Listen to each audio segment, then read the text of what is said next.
Welcome back to Nasdaq Trade Talks. I'm Jill Malandrino, Global Markets Reporter at Nasdaq. We're coming to you live from Inside ETFs in Hollywood, Florida. And joining us for this, we have Jason Bloom. He's a global macro ETF strategist over at Invesco. We're going to take a look at defined maturity ETFs, the suite of BulletShares. Jason, it's great to have you with us on set. Fixed income has been a very hot topic at Inside ETFs, and we'll get to that in a moment. But defined maturity ETFs, tell us more about that, particularly in the current environment we're with right now, low interest rates.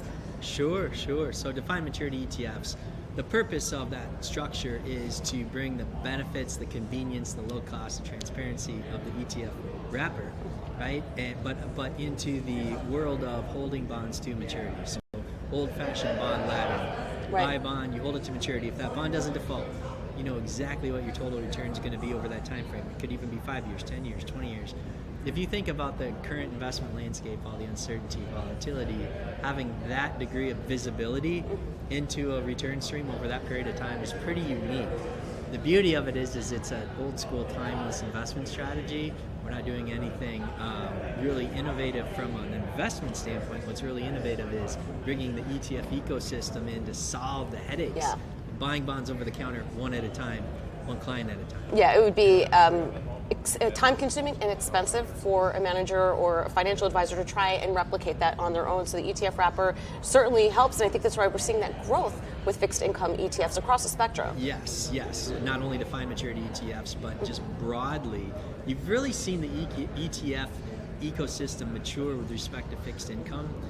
There were a lot of fears and I think misinformation, to be honest, 10 years ago about whether fixed income ETFs were dangerous to the world. And what we're coming to find is that as they've grown and matured, they're bringing liquidity to what was an illiquid or less liquid asset class, or at least a fragmented liquidity. There's plenty of people buying and selling bonds. Finding them was the hard part. And the ETF ecosystem is really adding liquidity to fixed income. And I think that's why you're seeing the flows really start to flood in. And you've also seen increased interest in municipal bonds. Yes. Why is that? Yes. Well, you see a lot of reporting right now about at least signs of deterioration in corporate credit quality. Defaults are up 50% this year, albeit from very low levels, but yet people are concerned that might be a trend. And if it is, the muni asset class tends to offer a big step up in quality in investment grade munis, default rates that are a fraction of corporate default rates. And so whether it's taxable munis, which is a growing asset class as a result of the tax changes in 2017, and we've got an ETF that has a very long tenure in that asset class, it's getting a lot of attention, or whether it's tax-free muni yields in the 7 to 10 maturity range, you're seeing them actually higher than taxable equivalent yields in the corporate bond world. And so you get a big step up in quality, and if you're in a high tax bracket, an increase in yield, or at least holding that yield the same. It's a pretty appealing value proposition right now. Do you think we'll be in a low interest rate environment, at least for 2020 or for the longer term?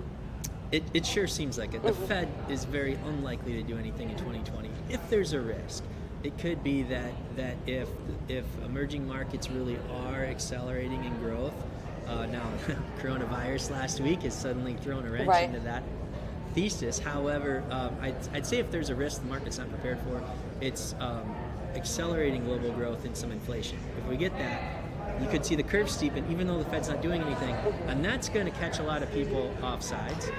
But it's hard to make that at the base case. Right now, range bound is probably our forecast. All right, Jason, thanks so much for joining us at Inside ETFs. And thanks for joining me on Trade Talks. I'm Jill Malandrino, Global Markets Reporter.